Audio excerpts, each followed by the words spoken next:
بسم الله الرحمن الرحيم الحمد لله حمدا كثيرا طيبا مباركا فيه وأصلي وأسلم على خير خلق الله أجمعين نبينا محمد وعلى آله وأصحابه أجمعين.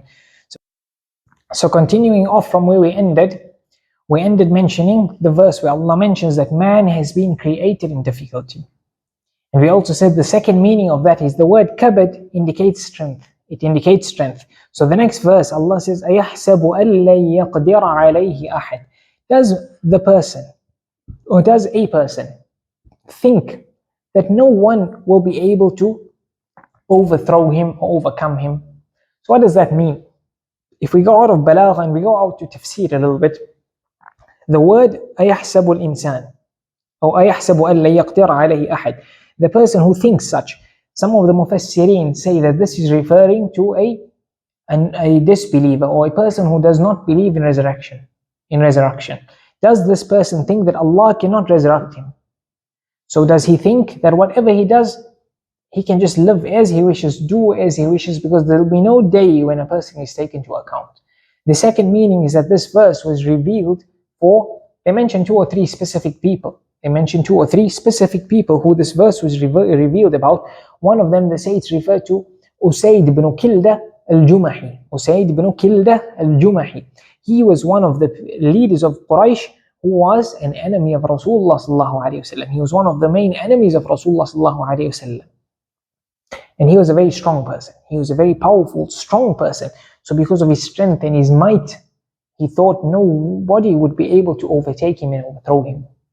And this also is a message for anyone who has some sort of authority and then doing that which is not praiseworthy, thinking there'll be no day or no one will be able to overthrow or overcome this person.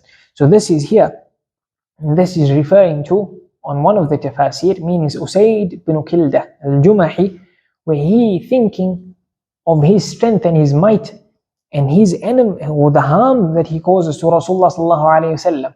There'll be no day and there'll be no one who can overcome him, not Allah, no one else. Another meaning of this, where it fits because of what comes after, where Qatada rahmatullahi alayhi, he says, does a person think that his wealth that he uses, and he uses it in ways or gains it in ways that Allah is not pleased with, does this person think that he'll never be questioned about how he gained his wealth and where he spent his wealth? Does this person think he'll never be questioned where he gained his wealth and how he spent his wealth? And then it connects to the verse وَأَنْتَ حِلٌّ بِهَذَا الْبَلَدِ, because we mentioned there that Rasulullah sallallahu alayhi wasallam is being deemed halal there. His blood is being halal. His blood is being deemed halal there.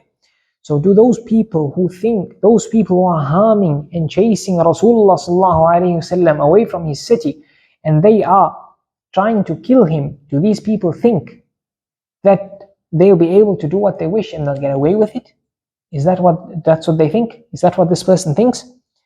And then the other meaning, Imam al-Razi rahmatullahi alayhi, he says if we translate the word kabad, or if we interpret the word kabad as being strength, then does a strong person think that no one will be able to overthrow him and overcome him? And this links to what? First of all, yes, it links to the surah in general because it leads to kabad. It leads to the word kabad, and then it fits here. And then Allah says in another verse in the Quran, نَحْنُ خَلَقْنَاكُمْ وَشَدَدْنَا أَسْرَهُمْ. نَحْنُ خَلَقْنَاهُمْ وَشَدَدْنَا أَسْرَهُمْ. We've created them and we've strengthened their forms. نَحْنُ خَلَقْنَاهُمْ وَشَدَدْنَا أَسْرَهُمْ. We've created them and strengthened their forms. So there Allah is pointing out, yes, He's created man in the strong, powerful manner, but a person should not be deceived by that. A person should not be deceived by that. And the other meaning, Imam al-Razi says, if we interpret kabad as being a person being in a point in his life where everything is going well for him, he's in a point of bounty in his life.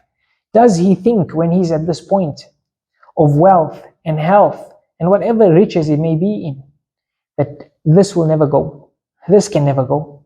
Meaning a person should never be deceived what he's in.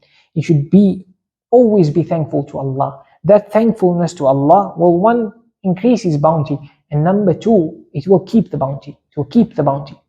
And a person should realize that whatever he's in of bounty, wealth, health, knowledge, whatever it may be, It's not from his own doing, it's from Allah. It is from Allah. And Rasulullah sallallahu alayhi wasallam himself used to supplicate, Allahumma inni a'udhu bika min zawali ni'matik. Oh Allah, I seek refuge in you from your bounties going away. وَتَحَوُّلِ عَافِيَتِكَ, and the well-being and the afiyah that you give me, that goes also. And that the bounty and the afiyah gets snatched away. وَفُجَاءَةِ نِقْمَتِكَ, and sudden calamity just strikes me. This is the guidance of Rasulullah sallallahu alayhi wasallam. So a person should always realize his worth and realize where true bounties come from. And he should realize always with his actions that there's a day of accountability. And that no matter what a person is in terms of lofty status or rank or wealth or strength, that there's always someone above him. Then Allah says, يَقُولُ أَهْلَكْتُ مَالَ اللُّبَدَ. This person is saying, أَهْلَكْتُ مَالَ اللُّبَدَ. Let's translate it and say, this person says, I've spent a lot of wealth. Now, lubada means like gathered on top of one another. So this person is as if he's amassed and gathered all this wealth and then he spent it out. Now, this verse, some of the Mufassirin say it's referring again to Usayd ibn Kildah al-Jumahi, who spent his wealth in trying to cause the destruction of Rasulullah sallallahu alaihi wasallam. That's one of the interpretations. The other interpretations, they say it could refer to a person who spends his wealth and he spends it in a way where he's boastful. He's boastful of how he spent his wealth. He's boastful of his wealth and how he spent his wealth.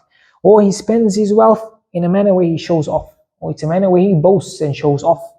Or it refers to a person who claims to have used his wealth for good, but he's lying. Or it's a person who claims to use his wealth for good, but he's lying.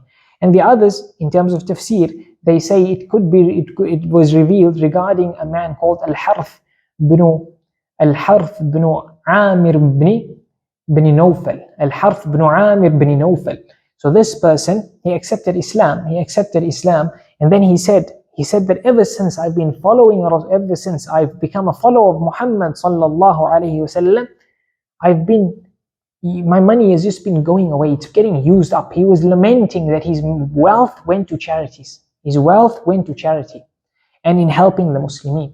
So here, Allah is referring to this person saying, you are saying this, but Allah knows that you've either not spent your wealth in charities, or you've spent it, but not seeking the pleasure of Allah. You've spent it to show off to people, or to get the reputation that you've spent your wealth. You're a person who spends the wealth in good causes. But what's the intention? So there, looking at again the verse, يَقُولُ أَهْلَكْتُ مَالَ اللُّبَدَ. Allah uses the word أَهْلَكْتُ. So that word أَهْلَك, from إِهْلَاك, it generally means to destroy something, to destroy. So this person, usually in the Quran, Allah uses the word infaq. To say spend, Allah says infaq. Here, Allah does not say infaq. Allah says أَهْلَكْتُ مَالَ اللُّبَدَ. I've destroyed my wealth. And there, the Mufassirin point out, also those of the Arabic linguists, that Allah points out that using wealth in ways that do not bring a person closer to Allah, using wealth in the wrong avenues, in haram avenues, in things that lead to haram, it's as if a person is blowing and destroying his wealth. Whereas if used with Allah, that is تِجَارَةً لَن تَبُورَ. It's a transaction, a profitable transaction with Allah that will never ever bring any losses for a person. It's a profitable transaction forever and ever with a person. So when a person uses their wealth in a way that is not pleasing to Allah, it's as good as if a person has destroyed his wealth. Another point in this verse is Allah says, يَقُولُ أَهْلَكْتُ مَالَ اللُّبَدَ. The word lubada fits perfectly here, because what it means like gathering on in one another, going on top of something one another, but a mass gathering. And that fits with the vibe again of this whole surah, where what? The kuffar gathered one another on top of it or with each other to try and destroy Rasulullah sallallahu alaihi wasallam. So the word lubada fits perfectly here. Also the word ahlaktu fits here of destruction, because it fits with the vibe of the surah. Number one, the surah speaks of difficulty. the surah speaks of difficulty that could lead to destruction. Number one. Number two, it refers to the difficulty Rasulullah sallallahu alaihi wasallam and the Sahaba went through, which could have led to destruction and had led to the death of some of the Sahaba radiyallahu anhum, like Sumayyah radiyallahu anha and others from the Sahaba. That's number two. Number three, it's referring to this person. This person, أَيَحْسَبُ أَن لَّن يَقْدِرَ عَلَيْهِ أَحَدٌ. Does this person think no one can get the better of him, leading him to destruction, thinking he's going to be standing tall forever? That's number three. Number four, Allah then speaks about the Aqaba. فَلَقْتَحَمَ الْعَقَبَةِ. This Aqaba, when we mentioned it just now, we mentioned it in details just now, but it's basically a very difficult to surpass terrain in the mountain. Basically, because of how difficult this terrain is, it leads to destruction. So it's mentioned that Aqaba is mentioned in the surah, so that could lead to a person dying and basically destruction. The word ahlak fits here as well. That's number four. Number five, then Allah speaks of people, yatiman dha maqraba or miskinan dha matraba, an orphan. And in fiqh, an orphan is a person who doesn't have a father and under the age of puberty. Under the age of puberty, this young child that has no one to look after him, what's going to eventually happen to this person? Same too with this poor person who has no one to feed him, no one to look after him, who has nothing to feed himself with or nothing to look after him. Eventually, what's going to happen to him? It fits with this ihlak and this destruction. Lastly, Allah refers to Ashabul Mash'amah, those people who will not be getting the favor of Allah in the next life. Those people who are getting their books in their left hand on the day of Qiyamah.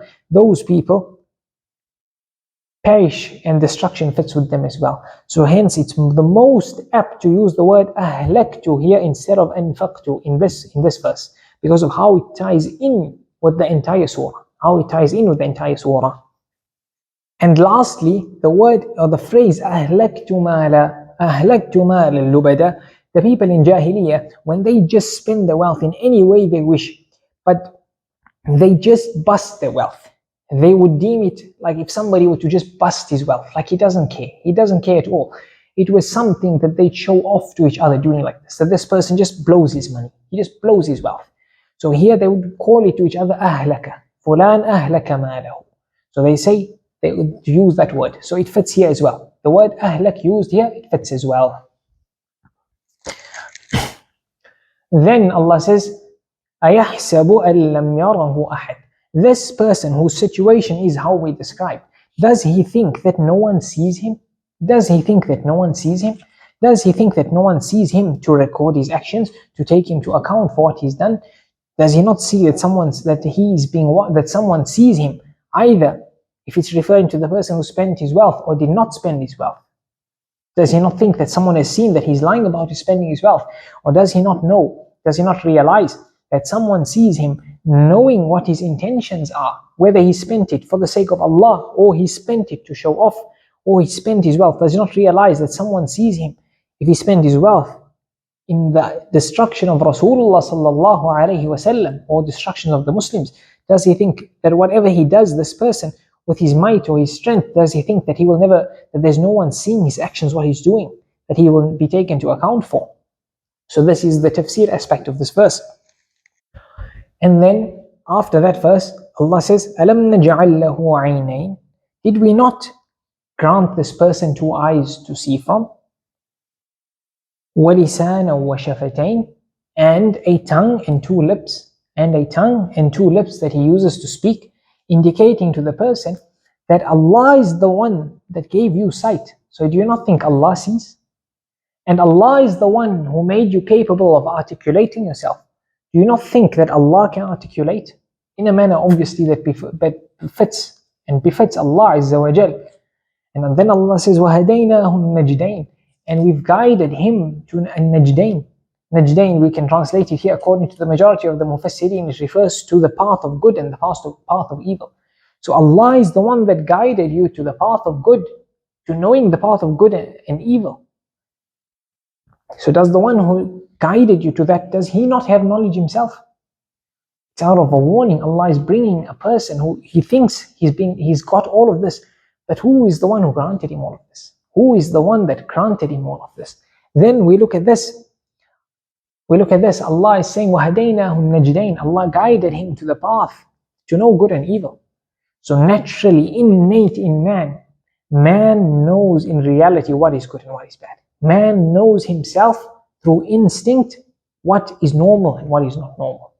As much as anyone tries to change normal and make it abnormal seem normal, the innate nature of a person, the fitrah التي فطر الناس عليها, a person's intrinsic nature, he knows what's normal and what's not normal, what's natural, what's not natural, what's good and what's not good. And then Allah says, listen to the connection of these verses. أَلَمْ نَجْعَلْ لَهُ عَيْنَيْنِ. Allah says, did you not make for him two eyes that he sees with? And this pointing out of eyes, it fits with what was mentioned just now. أَيَحْسَبُ أَن لَمْ يَرَهُ أَحَدٌ. Does this person think that no one can see him? And then Allah says, وَلِسَانًا وَشَفَتَيْنِ. Allah has given him as well a tongue and two lips. And that connects to what? يَقُولُ أَهْلَكْتُ مَالًا لُبَدًا. He says, he articulates, I've busted my wealth. I've just thrown it and spent it. But he articulated. So the articulation, what he said there, Allah is saying, lisan and shafatain, his tongue and his lips. So Allah, so that they come with each other. There's a sync in the surah of the verse, how they don't just happen, they didn't just come in the sequence like that. Then, as we said now, Allah says, وَهَدَيْنَاهُ النَّجْدَيْنِ. We guided him to an-najdain. We guided him to an-najdain. So najdain, as a start, we'll say it's a path. But before we touch on an-najdain, we said what it means in tafsir. But now in the Arabic side of things, generally in the Quran, Allah would speak of guiding to a sabil or to a tariq. اهدنا الصراط المستقيم. Guide us to the straight sirat. Or in other times, إِنَّا هَدَيْنَاهُ السَّبِيلِ. We guided him to the sabil, to the path. But here, the only place in the Quran the guidance is to a najd or to a najdain. So this aspect of using najdain or najd here is the most perfect, because this is how it connects with the surah. So an najd is a طريق عالي مرتفع. It's a path that is high and it's elevated. It's a path that is high and it's elevated.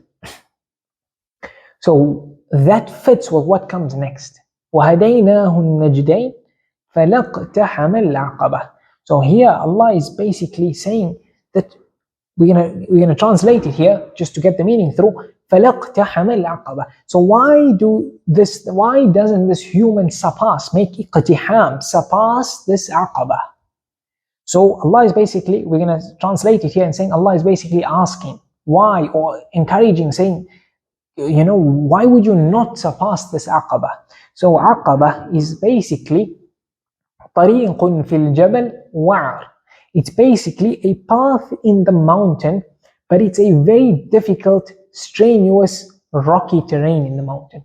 It's high up in the mountain is this aqabah. It's high up and it is a windy, turny road or path in the mountain, and it's a very difficult path for a person to pass through.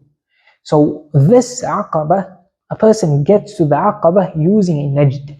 A person would have to get onto the najd using the najd that is this high elevated path. It would take him to this aqabah.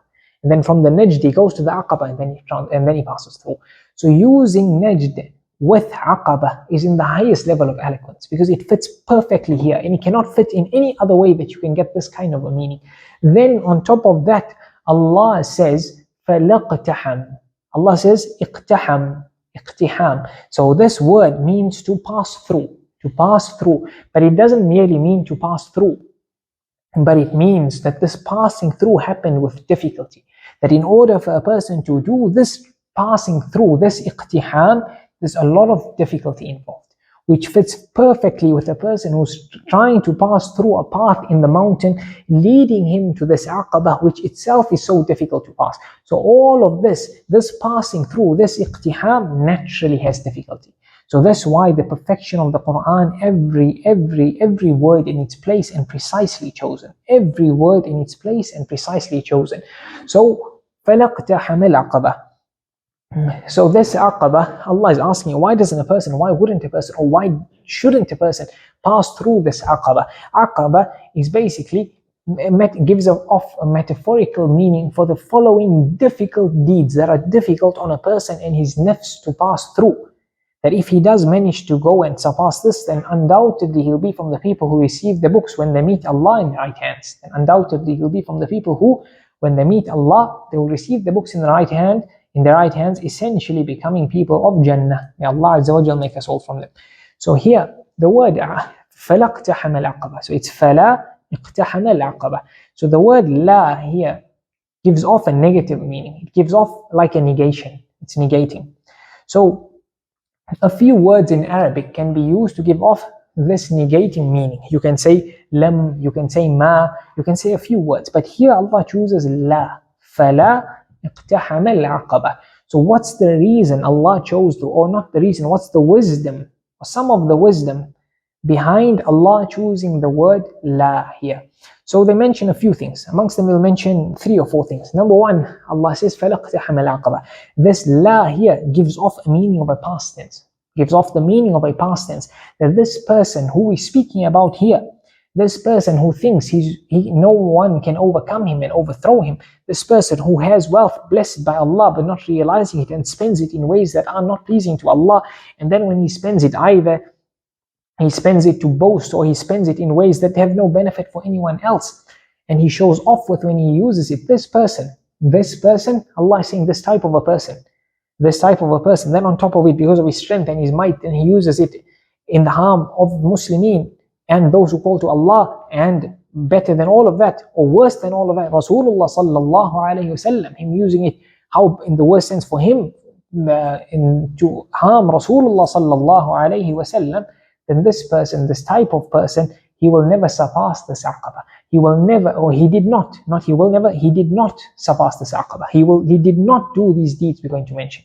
The second meaning of aqaba is like a dua. Like Allah says, وَيْلٌ لِكُلِّ هُمَزَةٍ لُمَزَةٍ. Allah is basically saying, woe, kind of a dua against a person surpassing this aqaba. That this person who is, as I described just now, and that Allah indicates to and mentions in the surah, such a person, Allah is kind of saying this person should not pass through the aqaba. Such a person is not worthy of passing through this aqaba, because passing through this aqaba, meaning he does the following deeds we're going to mention, that means the pleasure of Allah. Such a person is not deserving of such. The third meaning of this la, فَلَا اقْتَحَمَ الْعَقَبَةِ, it has a meaning of أَفَلَا اقْتَحَمَ الْعَقَبَةِ. But the hamza of أَفَلَا, that has gone. And it's a way the Arabs, in pure Arabic, it's a correct usage. It's a correct usage where you kind of mean a question, like أَفَلَا, why do they not surpass the aqaba? It's a question, but the letter indicating a question is dropped off.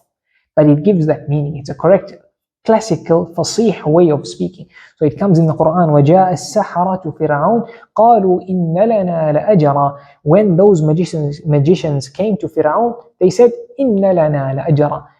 The translation is going to be according to the meaning, and that is, will we not get a reward if we overcome Musa? But the Arabic does not include the word that would indicate will we get a reward, a recompensation. And Allah says, قَالُوا لِفِرْعَوْنَ أَإِنَّ لَنَا لَأَجْرًا إِن كُنَّا نَحْنُ الْغَالِبِينَ. They, the magician, said to Fir'aun, أَإِنَّ لَنَا, will we not get a recompensation if we overcome and defeat Musa? So there, in the one verse, similar verses with the same meaning or similar meaning, they both have a question to Fir'aun, but one is not phrased as a question, but it gives off the meaning of a question. So that is also included in this فَلَا اقْتَحَمَ الْعَقَبَةِ. The last one we'll mention is that فَلَا اقْتَحَمَ الْعَقَبَةِ. It gives the meaning of future. That these people will not, this kind of a person will not surpass the aqaba. So it's included like this to indicate in the future. And the amazing nature of the Quran is these people who had these qualities, whether these verses were revealed for certain people themselves, like Al-Walid bin Mughira, according to some of the Mufassirin, or Usaid that we mentioned, or there's a few others, we mentioned Al-Harth bin Amir, and others, they heard of these verses, and they understood from the Arabic that it could mean that they would not pass the aqaba. And to prove the Quran is wrong, they could have just done these deeds.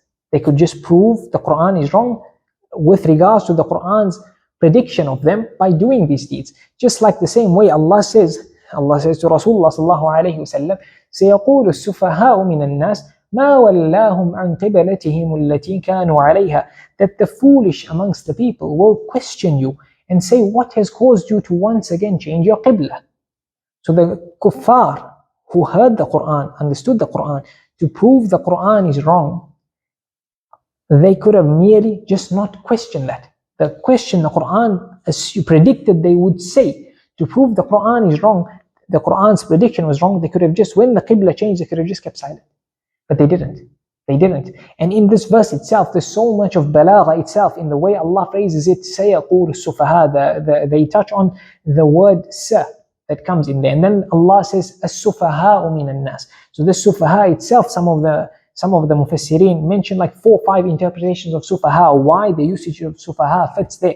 Inshallah, another time we'll discuss it. But just few words of the Quran, it's filled with so much of depth and meaning. So here again, those people could have just been silent and not questioned or said any comment about the qibla. They could have not had any comment about the change in the qibla, and they would have proven the Quran wrong. Here these people as well could have just done the following deeds we could mention, and they would have proven the Quran wrong.